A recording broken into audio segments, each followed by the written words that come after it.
Salam berjumpa kembali teman-teman sekalian, Bapak Ibu, saudara-saudari, sahabat-sahabat yang terkasih.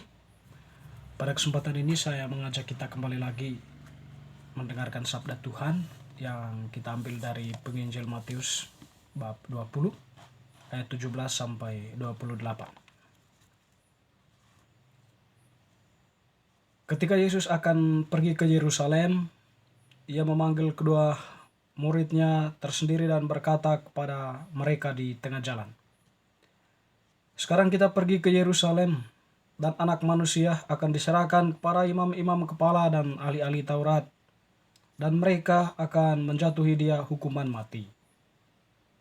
Dan mereka akan menyerahkan dia kepada bangsa-bangsa yang tidak mengenal Allah, supaya ia diolok-olokkan, disesah, dan disalibkan, dan pada hari ketiga ia akan dibangkitkan." Maka datanglah ibu anak-anak Zebedeus serta anak-anaknya itu kepada Yesus, lalu sujud di hadapannya untuk meminta sesuatu kepadanya. Kata Yesus, "Apa yang kau kehendaki?"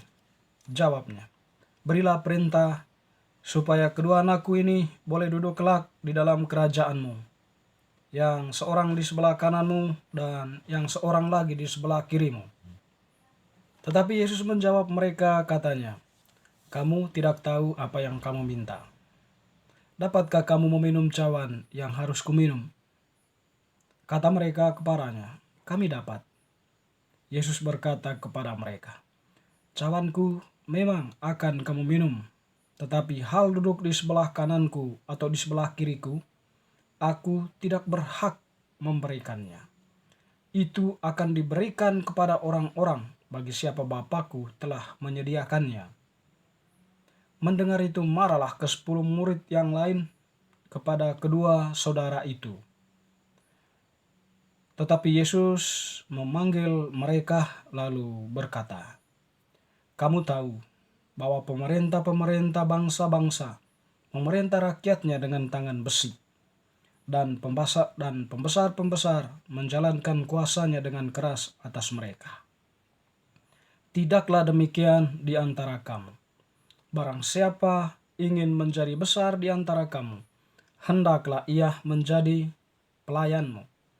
Dan barang siapa ingin menjadi terkemuka di antara kamu, hendaklah ia menjadi hambamu.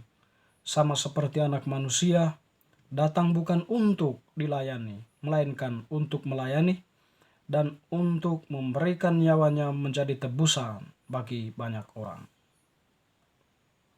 Demikianlah sabda Tuhan. Terpujilah Kristus. Teman-teman, saudara-saudari yang terkasih, bacaan yang kita dengarkan tadi ya, penginjil Matius cukup panjang ya, dan mengisahkan semacam dua peristiwa yang berbeda.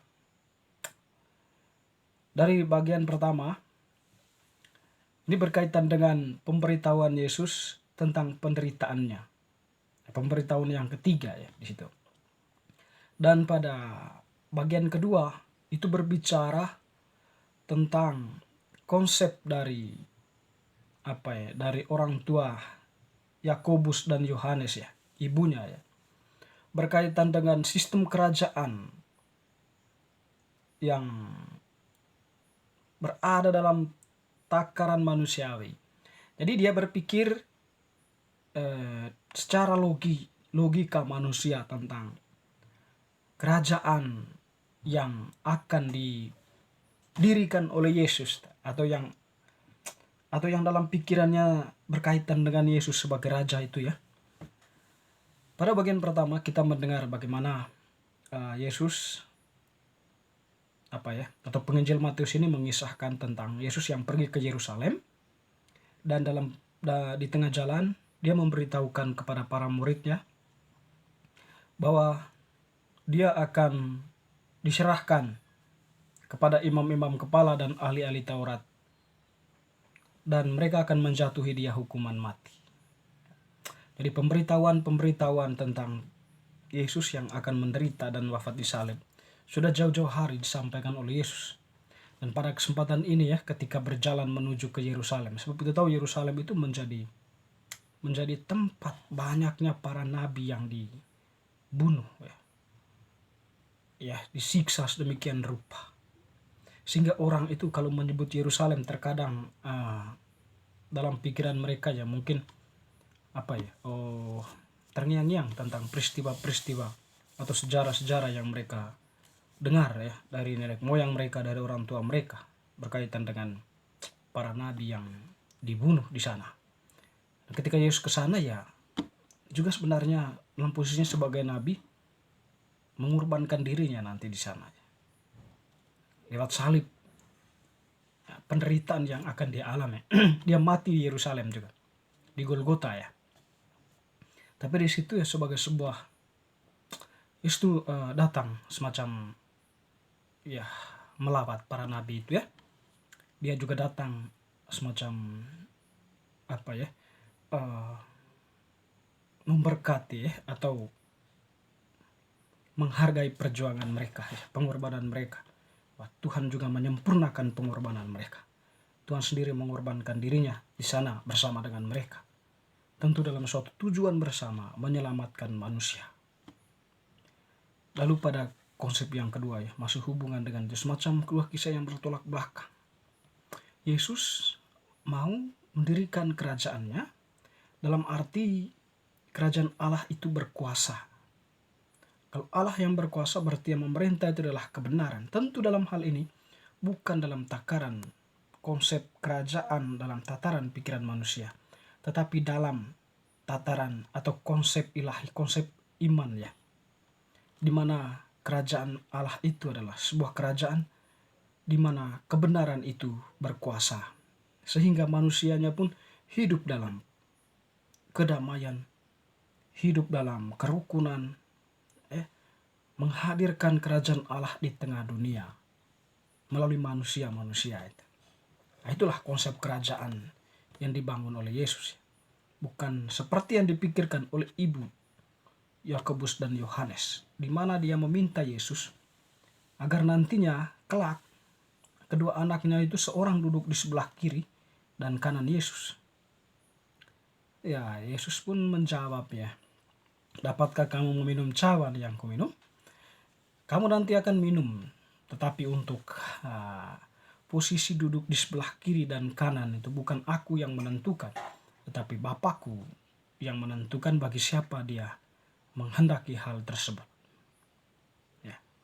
Lalu pada akhirnya Yesus sebenarnya memberikan sebuah nasihat kepada mereka ya. Dia mengatakan kepada murid-muridnya ya, konsep yang disampaikan tadi atau yang dipikirkan oleh Ibu Yohanes itu bukan seperti itulah yang kamu pikirkan. Jadi ketika kamu menjadi seorang, barang siapa yang ingin menjadi besar di antara kamu, hendaklah ia menjadi pelayan. Dan barang siapa ingin menjadi terkemuka, hendaklah ia menjadi hambamu, sama seperti anak manusia. Yesus memberikan gambaran kepada para murid itu ya. Dia itu adalah seorang yang memang kalau dia mau berkuasa ya, dia bisa meraih kekuasaan itu. Ya, dengan cara mudah sebab dia bisa melakukan segalanya. Tetapi yang ditunjukkan oleh Yesus di sana bukan seperti itulah kekuasaan yang kita miliki. Kekuasaan yang kita miliki itu adalah di situ tadi. Pertama tadi dikatakan oleh Yesus menjadi pelayan dan juga menjadi hamba. Dalam arti pelayan dan hamba dalam arti ini ya bukan kita menjadi pelayan di restoran, tapi pelayan Allah, hamba Allah ya, dimana diutus oleh Allah sendiri untuk melayani manusia, untuk mengarahkan manusia, mendidik manusia, mengajar manusia tentang kehendak Allah, tentang kebenaran Allah, dan apa yang mesti dilakukan oleh manusia sebagaimana dikehendaki oleh Allah.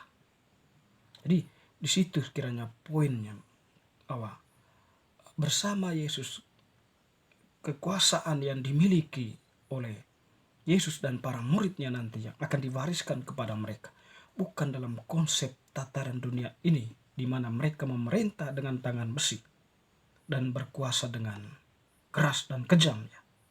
Bukan seperti itu, tetapi penguasa kekuasaan di mana dia hadir sebagai seorang pelayan dan seorang hamba. Bapak Ibu Saudara-saudari, dalam diri kita masing-masing kekuasaan menjadi pelayan dan hamba itu ada. Nah, bagaimana kemudian kita menunjukkan, mewujudkannya itu dalam kehidupan kita. Semoga bacaan hari ini meneguhkan iman kita. Amin.